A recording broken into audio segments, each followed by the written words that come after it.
The streetlight flickered above my rusted pickup truck like a fading neon sign in some forgotten diner. I was elbow-deep in the engine, cursing at a stubborn alternator bolt when I heard Jennifer's voice drifting through our kitchen window. She was on the phone again, and her tone made me freeze with my wrench halfway to the battery terminal. "I can't wait until he's out of the picture completely," she whispered, thinking the rumble of my truck would mask her words. Always nice to hear your wife's voice when she's planning your demise. Even better when she thinks you're the idiot who can't hear her plotting 20 feet away. I'm Jack Morrison, 43 years old, mechanical engineer at the local power plant, and apparently the soon-to-be former husband of Jennifer Sterling Morrison. We live in Millfield, Ohio, one of those Rust Belt cities that Lake Erie forgot to wash clean. Our neighborhood used to be middle-class dreams made real, but now half the houses sport foreclosure signs like battle scars. I wiped my hands on an old rag and crept closer to the window. Jennifer was pacing our kitchen in that silk robe I bought her for Christmas, the one she claimed was too expensive, but wore every chance she got. "Brett, you know I'm trying," she continued, her voice dropping to that sultry register she used to save for me. "The papers are almost ready. My lawyer says we can claim emotional distress, maybe even get him for harassment if we play it right." Brett. I knew that name. Brett Hawkins, the flashy real estate agent with the expensive suits and the bachelor pad downtown. Jennifer had mentioned him a few times, always in the context of business opportunities and networking events. Apparently they'd been networking more intimately than I'd realized. "Once everything's finalized, we can be together properly," she said, twirling a strand of her blonde hair around her finger. "And don't worry about the money. I've been setting things up for months." The wrench slipped from my grip and clattered against the concrete driveway. Jennifer's head snapped toward the window, but I'd already ducked behind the truck bed. After a moment, I heard her laugh, that fake, tinkling sound she used at dinner parties. "Sorry, honey, I thought I heard something. Where were we?" I stayed crouched behind the truck until she finished her call, my mind racing through the implications. 22 years of marriage, and she was planning to frame me as some kind of monster while she ran off with her real estate Romeo. The worst part wasn't even the cheating, it was the calculated coldness of it all. She wasn't leaving me in a moment of passion. She was dismantling my life piece by piece. When the kitchen light finally went out, I slipped back into the garage and grabbed my toolbox. If Jennifer wanted to play games, she'd pick the wrong opponent. I might be blue-collar, but I wasn't stupid, and I sure as hell wasn't going down without a fight. The next morning, Jennifer left for her law office with a kiss on my cheek and a cheerful, "Have a good day, sweetheart." The performance was Oscar-worthy. I waited until her BMW disappeared around the corner, then went straight for her laptop. Jennifer had always been careless with technology. Her password was still our daughter Emma's birthday, so 924, the same combination she'd used for everything since Emma started college 3 years ago. Within minutes, I was scrolling through months of emails and text messages that painted a picture uglier than anything I'd imagined. The affair with Brett had been going on for 8 months, but worse than the explicit messages and hotel receipts was the systematic planning they'd been doing. Jennifer had been moving money into a separate account, building a case for emotional abuse with her lawyer, and even documenting fake incidents of me losing my temper. One email to her best friend Tina made my hands shake with rage. "The beauty of it is that everyone will believe me. Jack's always been the angry blue-collar type, and I'm the refined lawyer. When I tell them about his drinking and his violent outbursts, who are they going to side with? By the time I'm done, he'll be lucky to see Emma once a month, and I'll have enough alimony to live comfortably for years." I printed everything. Every email, every text message, every bank statement showing the money she'd been siphoning away. Then I sat in my kitchen, staring at the evidence of my wife's betrayal, and felt something cold and calculating settle into my chest. Jennifer wanted a villain? She was about to get one. That evening, I followed her BMW to the Sunset Motel on Route 9, a place that rented rooms by the hour and didn't ask questions. The neon sign buzzed and flickered in the October rain, casting everything in sickly pink light. Jennifer's car was parked next to Brett's ridiculous red Corvette, and I could see shadows moving behind the thin curtains of room 12. I sat in my truck for 20 minutes, watching and thinking. Then I got out, walked over to Brett's car, and methodically slashed all 4 tires with my utility knife. For good measure, I left one of the used protection items I'd found in their email photos on his windshield, along with a note. "Classy, Brett, real classy." I was back in my truck, engine running, when my phone buzzed with a text from Mrs. Krantz, our 70-year-old neighbor who made it her business to know everyone else's. "Your man's out late. Looks mad. Everything okay?" "Perfect." Jennifer would know I'd been out, which meant she'd have to explain where she'd been. "Let the games begin." I got home before Jennifer did and was sitting in my recliner reading a book when she burst through the front door at 11:30. Her hair was disheveled, her makeup smeared, and she had that post-encounter glow that used to make me happy. Now it just made me sick. "Jack," she said, her voice high and strained. "Mrs. Krantz said you were out driving around looking angry. What's going on?" I looked up from my book with the most innocent expression I could manage. "Just went to the hardware store. Needed some supplies for the weekend project." "Why? Where were you? I thought you had that client dinner tonight." Yes, the client dinner. It ran late." She was studying my face, looking for signs that I knew something. "Mrs. Krantz made it sound like you were upset about something." "Mrs. Krantz thinks everyone's upset about something. It's her hobby." I went back to my book. "How was your dinner? Anyone I know?" "Just some boring corporate types. You wouldn't be interested." She was backing toward the stairs now, probably eager to shower off the evidence of her evening activities. "I'm exhausted. I'm going to bed." "Sweet dreams, honey," I called after her. "Hope tomorrow's a better day for everyone." She paused at the top of the stairs, and I could feel her looking down at me. But I kept my eyes on my book until I heard our bedroom door close. Then I smiled. The first shot had been fired, and Jennifer didn't even know the war had started. The next few days passed in a strange dance of normalcy and tension. Jennifer went to work, came home at reasonable hours, and played the dutiful wife with Academy Award precision. But I caught her checking her phone obsessively and noticed she'd started parking her car in different spots around town. Brett, according to my sources at Murphy's Bar, had been telling everyone who'd listen about his crazy ex-girlfriend's psycho husband who'd vandalized his car. The story got better with each telling. By Thursday, I'd apparently threatened him with a crowbar and promised to burn down his condo. "You're becoming quite the local legend," Dan Kowalski told me as I worked the heavy bag at his gym Friday evening. Dan owned Iron City Boxing, a no-frills place that smelled like sweat and determination. He'd been my best friend since high school, back when we both thought our fists could solve any problem. "People love a good story," I said, throwing a combination that made the bag jump, especially when the truth is so much more boring. Dan held the bag steady and gave me that look, the one that said he knew I was up to something but wasn't sure he wanted to know what. "Jack, whatever's going on with you and Jennifer, don't do anything stupid. This town loves to crucify people, and you're starting to look like prime candidate material. Don't worry about me, Dan. I'm not the one who should be worried." That's exactly what worries me. I finished my workout and headed home, where I found Jennifer in the kitchen making dinner. She'd changed into jeans and a sweater, the casual domestic look that used to make my heart skip. Now it just reminded me of how good she was at playing roles. "How was the gym?" she asked, not looking up from the stove. "Good. Dan says the whole town's talking about some mysterious car vandal. Apparently there's a dangerous criminal on the loose." Her hand tightened on the wooden spoon she was stirring with. "Really? What kind of vandalism?" "Oh, you know how these stories grow. Probably just some kids acting out. Though I heard Brett Hawkins got hit pretty hard. Poor guy." I opened a bottle of water and leaned against the counter. "Didn't you say you knew him from work?" "Brett? Not really, just professionally." She was concentrating very hard on the pasta sauce. "Why would you think I knew him well?" "No reason, just thought I remembered you mentioning him. Maybe I was wrong." We ate dinner in relative silence, making small talk about work and the weather. Jennifer seemed distracted, checking her phone every few minutes. Finally, I couldn't resist poking the bear. "Emma called today," I said, referring to our daughter who was finishing her senior year at Ohio State. "She's excited about her drama performance next weekend. Said she invited some friends to come watch." "That's nice," Jennifer said absently. She specifically asked if we'd sit together. Apparently, it's important to her that we look like a united front. I watched Jennifer's face carefully. I told her of course we would. We're a team, right?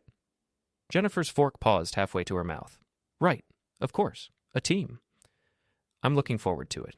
It'll be nice to show everyone what a solid marriage looks like, especially with all the gossip flying around town these days." "What gossip?" "Oh, you know how people talk. Affairs, divorces, that sort of thing. Mrs. Krantz was telling me about 3 different couples on our street who are having problems. Makes you appreciate what we have, doesn't it?"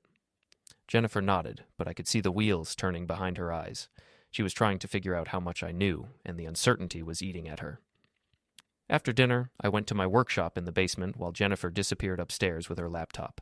I gave her an hour to get comfortable, then crept up the back stairs to listen outside our bedroom door. She was on the phone again, her voice tense and worried. "I think he knows something, Brett. He's been acting strange all week, making weird comments about gossip and asking about you."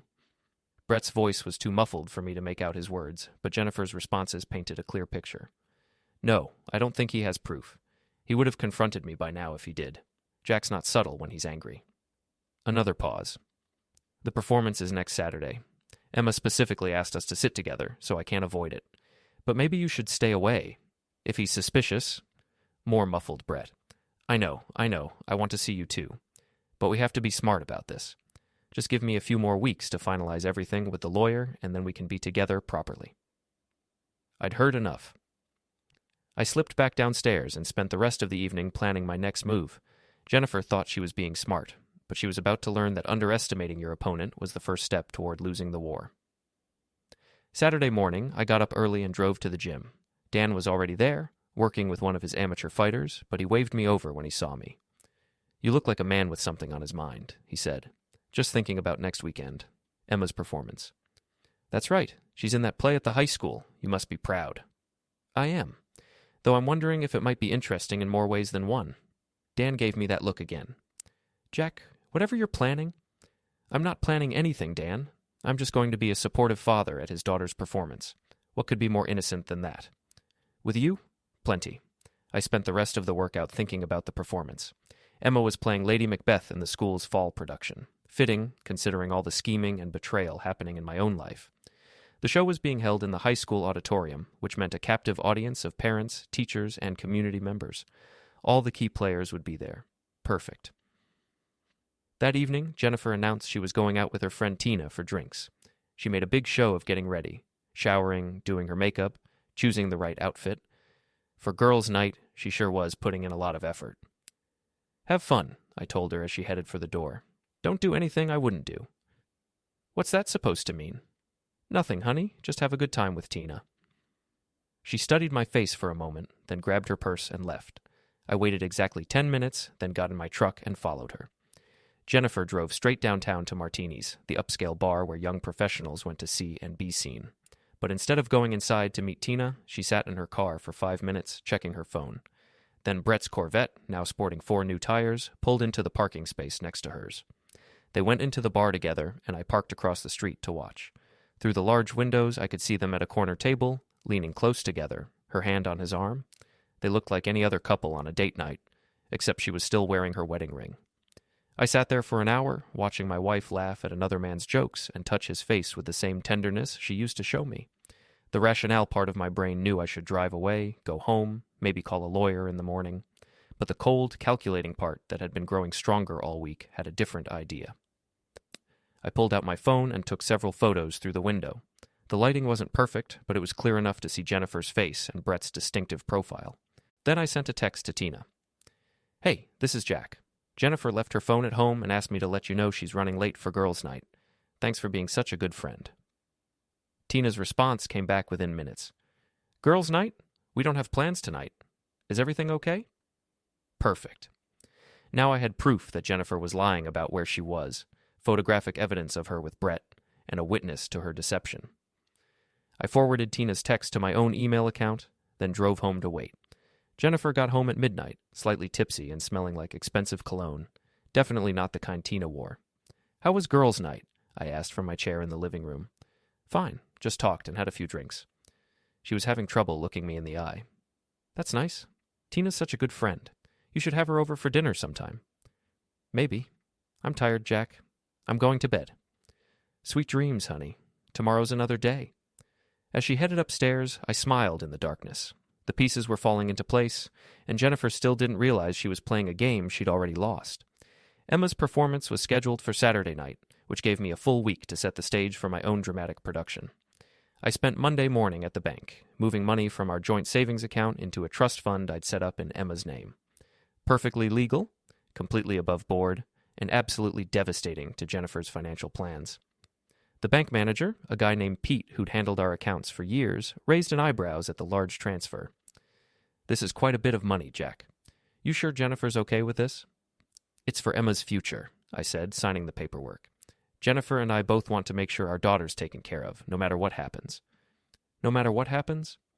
You know how uncertain things can be these days. Jobs, economy, marriages. At least this way, Emma's education is secure. Pete nodded, but I could see the questions in his eyes. By lunchtime, half the town would know that Jack Morrison had moved a significant chunk of money around. In a place like Millfield, that kind of news traveled faster than gossip about who was sleeping with whom. I got home from work that evening to find Jennifer in the kitchen, furiously typing on her laptop. Her face was flushed, and she had that tight-lipped expression she got when she was trying not to scream. "How was your day, sweetheart?" I asked, opening the refrigerator to grab a drink. "Fine," she said without looking up. "Good. Mine was productive. Took care of some financial planning. You know, securing Emma's future and all that." Her fingers stopped moving on the keyboard. "What kind of financial planning?" "Oh, just moving some money around, making sure Emma's college fund is protected. Pete at the bank helped me set up a nice little trust. Very secure, very safe. Emma will have access to it when she graduates, but until then, it's completely untouchable." Jennifer's face went white. "How much money, Jack?" "Enough. Don't worry about it. It's all for Emma's benefit. Isn't that what matters?" She stared at me for a long moment, and I could see her calculating how much of her escape fund had just disappeared. The beauty of it was that she couldn't object without revealing that she'd been planning to use Emma's college money for her new life with Brett. "We should have discussed this," she said finally. "Why? It's our daughter's money, going to our daughter. Unless you had other plans for it?"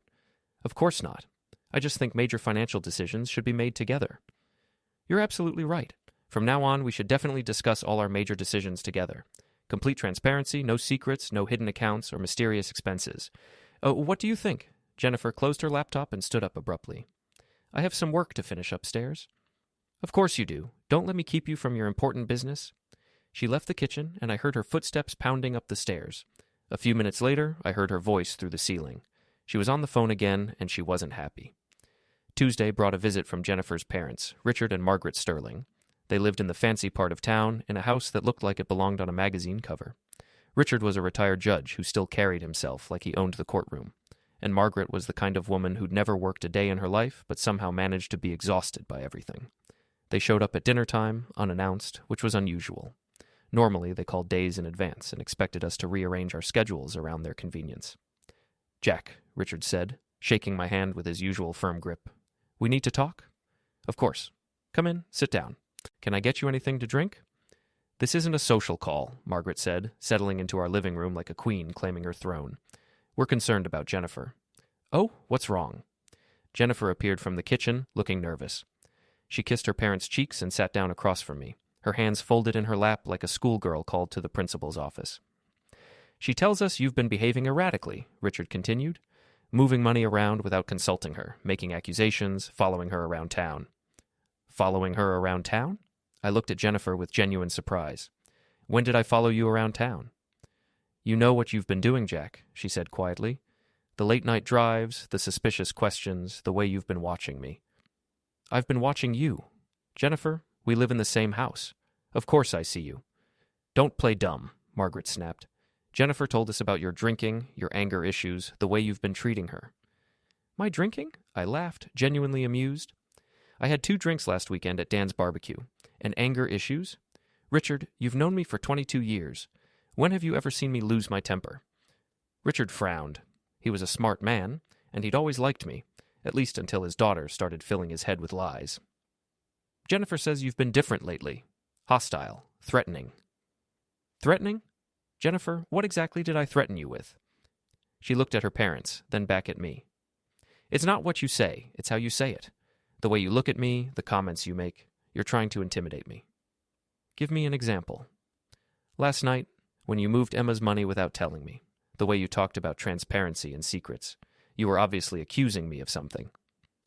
"I was suggesting we be more open with each other. If that sounded like an accusation, maybe you should ask yourself why."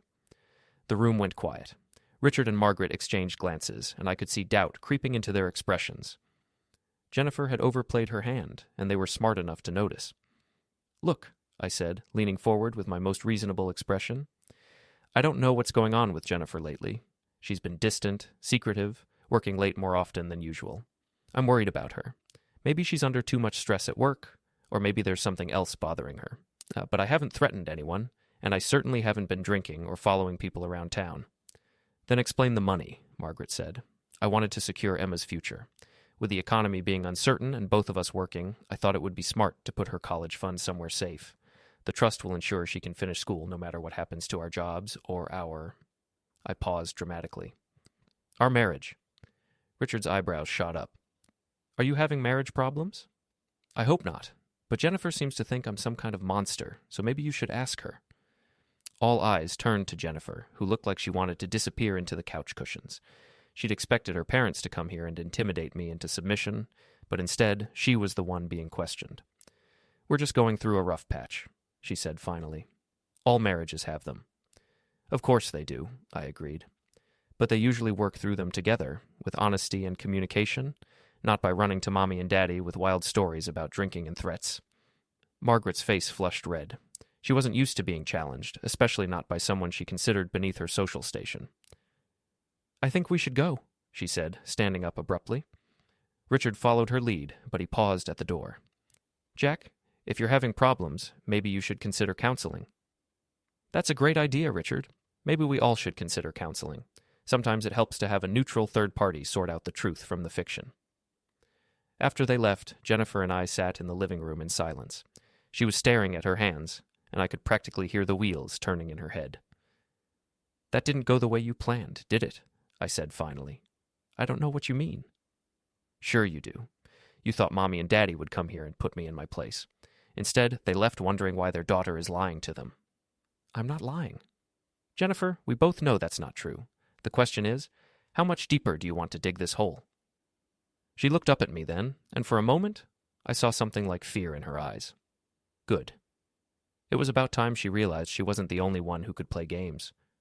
What do you want, Jack? I want my wife back. The woman I married, not this stranger who lies to her parents and sneaks around town like a teenager. I want honesty, Jennifer. Just once, I want you to tell me the truth. She stared at me for a long moment, and I thought she might actually confess. But then her expression hardened, and she stood up. I'm going to bed. Sweet dreams, honey. Tomorrow's another day. But as she walked away, I knew tomorrow was going to be very different indeed, because tomorrow I was going to pay a visit to Jennifer's office, and her boss was going to learn some very interesting things about her star employee. Wednesday morning, I took a personal day from work and drove downtown to Sterling, Hawthorne and Associates, the law firm where Jennifer had been working her way up the ladder for the past 8 years. The building was all glass and chrome, designed to intimidate clients and impress potential partners.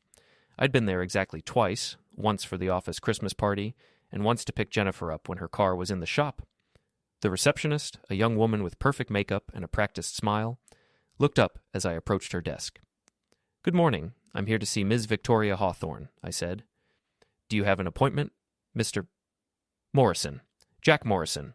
I'm Jennifer Morrison's husband. It's regarding a personal matter that affects her work. The receptionist's smile faltered slightly. In a law firm, personal matters that affect work could mean anything from a family emergency to an ethics violation. Let me see if Ms. Hawthorne is available. 5 minutes later, I was sitting across from Victoria Hawthorne in her corner office. She was in her 50s, with silver hair and sharp eyes that missed nothing. Jennifer had always described her as brilliant but ruthless, the kind of woman who'd clawed her way to the top in a male-dominated profession and had no patience for weakness. Mr. Morrison, what can I do for you? I pulled out a manila envelope and placed it on her desk. I think there are some things you should know about Jennifer.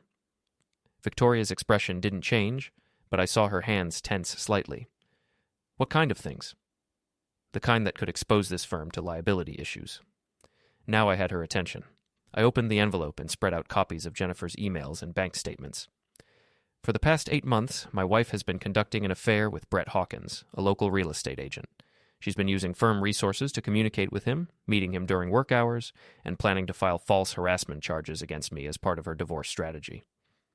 Victoria picked up the first email and read it, her expression growing colder with each line.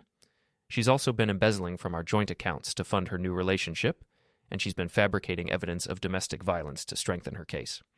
All of this is documented in her own words. I watched Victoria read through the emails, seeing her professional composure crack slightly as she realized the scope of Jennifer's deception. Mr. Morrison, these are very serious allegations. They're not allegations, Ms. Hawthorne. They're facts, documented by Jennifer herself. The question is, what are you going to do about it? Victoria leaned back in her chair, studying me carefully. What do you want? I want the truth to come out. Jennifer has been planning to destroy my reputation and my relationship with my daughter, all while using your firm's reputation to legitimize her lies. I thought you should know what kind of person you're considering for partnership.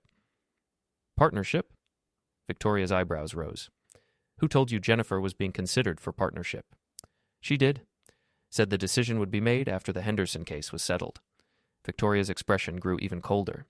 Mr. Morrison, the Henderson case was settled 6 months ago, and Jennifer is not, nor has she ever been, under consideration for partnership. Now it was my turn to be surprised. She's been telling everyone she's up for partner. She even told her parents that the promotion was practically guaranteed. I'm afraid your wife has been optimistic about her prospects here. We sat in silence for a moment while the implications sank in. Jennifer hadn't just been lying to me about the affair. She'd been lying about her career, her future, everything. Ms. Hawthorne, I want you to know that I'm not here to cause trouble for your firm, but I thought you should be aware of the situation before it becomes a bigger problem. I appreciate that, Mr. Morrison, and I can assure you that this matter will be handled appropriately. I stood to leave, then paused at the door. One more thing. Jennifer's been telling people that I'm abusive and unstable. If anyone from your firm gets contacted about that, I hope you'll consider the source. I'll keep that in mind. I left the law firm feeling lighter than I had in weeks. Jennifer's carefully constructed web of lies was starting to unravel, and she didn't even know it yet. That evening, I got home to find Jennifer in the kitchen, pacing and talking rapidly on her phone. She looked up when I walked in, her face flushed with anger. I have to go, she said into the phone, then hung up and turned to me. What did you do? Hello to you too, sweetheart. I had a nice day, thanks for asking. Don't play games with me, Jack. Victoria called me into her office today. She had questions about my personal life, my work habits, my relationship with clients. What did you tell her? I told her the truth, something you might want to try sometime. You had no right to involve my work in our personal problems. Our personal problems? Jennifer, you involved your work the moment you started using company resources to plan your affair. You involved your work when you started lying about partnership opportunities that don't exist. You involved your work when you decided to use your professional reputation to legitimize your false accusations against me. Her face went white. How do you know about the partnership lie? Because unlike you, I don't assume everyone around me is stupid. Victoria was very surprised to hear that you'd been telling people you were up for partner. Apparently that was news to her. Jennifer sank into a kitchen chair, her hands shaking. Jack, you don't understand. I can explain. I understand perfectly. You've been living in a fantasy world where you're the successful lawyer with the perfect boyfriend and the bright future, and I'm just the obstacle standing in your way. But reality has a way of catching up with fantasy, doesn't it? What do you want from me? I want you to stop lying. To me, to your parents, to yourself. I want you to admit what you've been doing and face the consequences like an adult.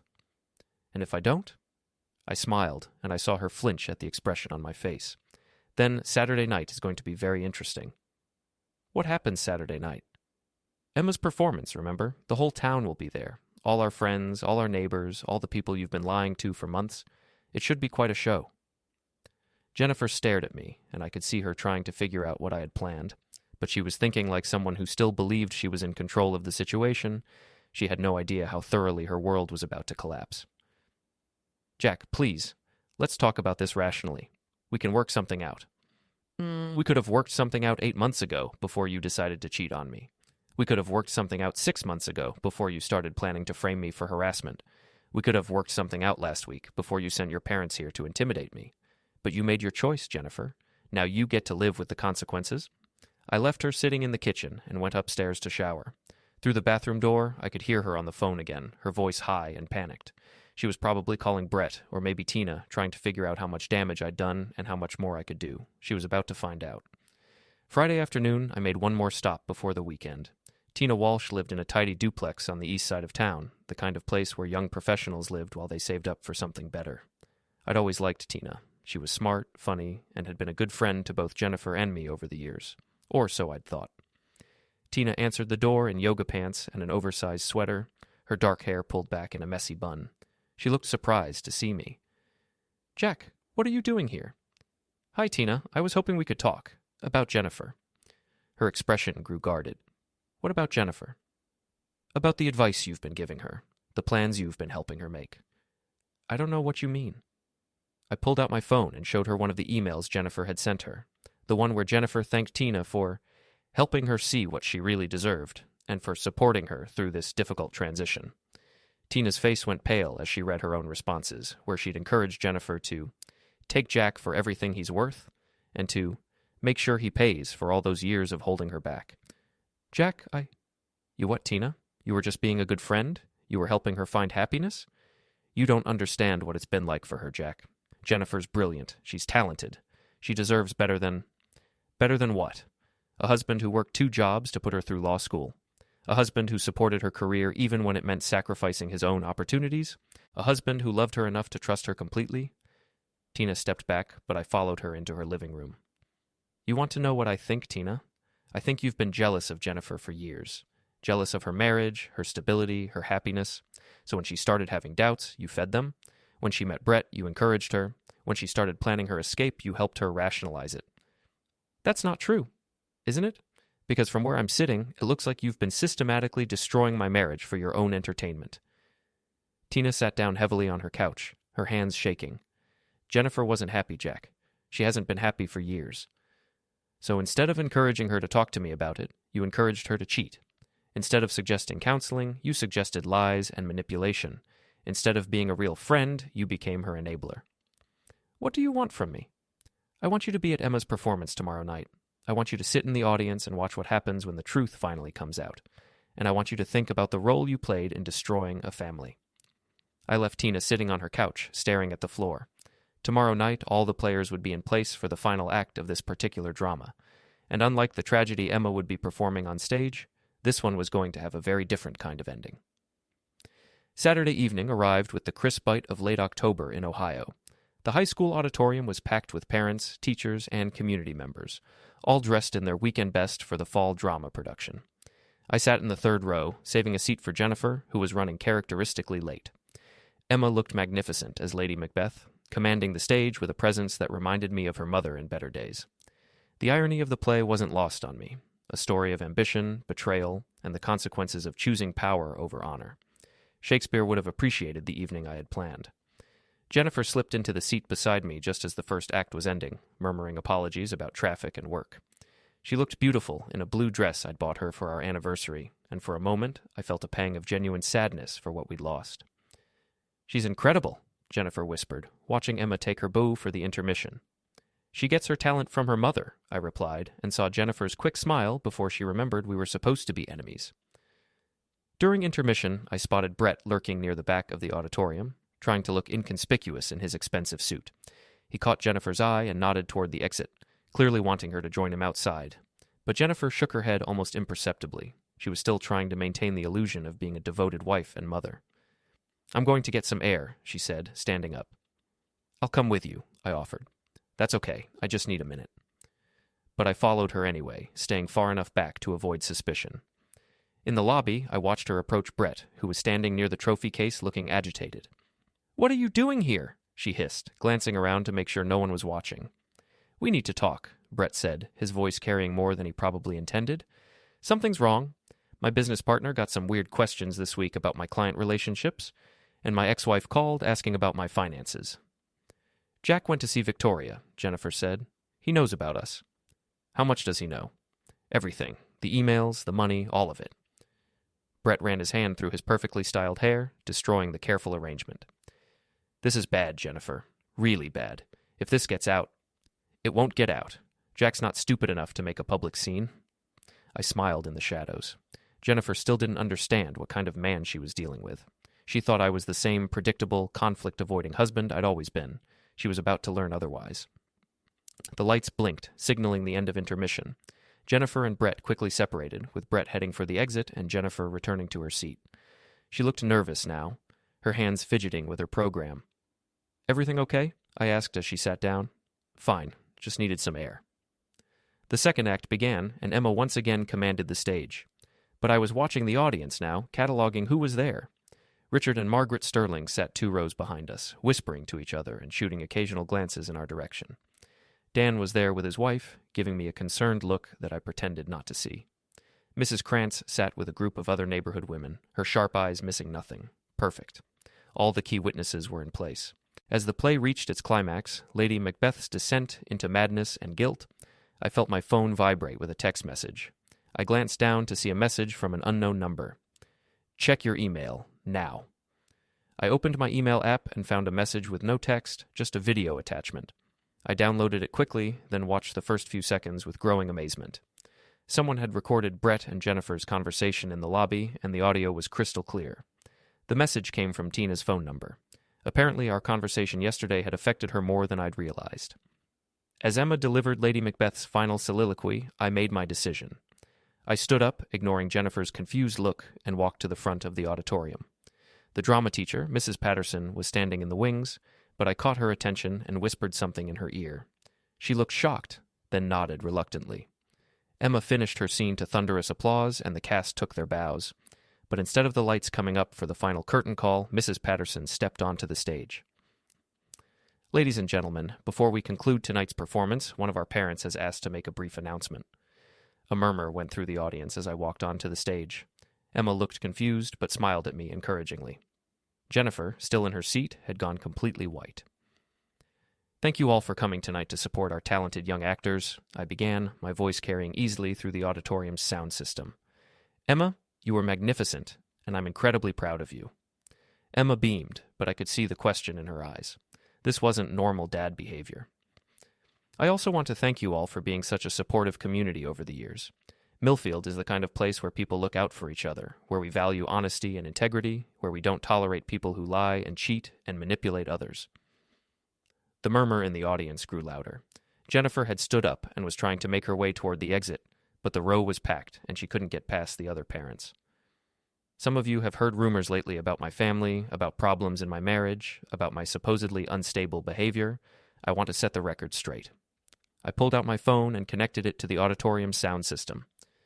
This is a recording of a conversation that took place in this very lobby 20 minutes ago. Brett's voice filled the auditorium.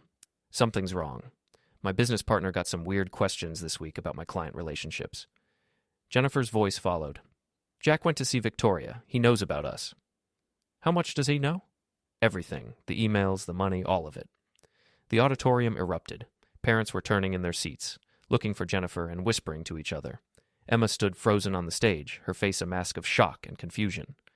Richard and Margaret Sterling were on their feet, their faces red with embarrassment and anger.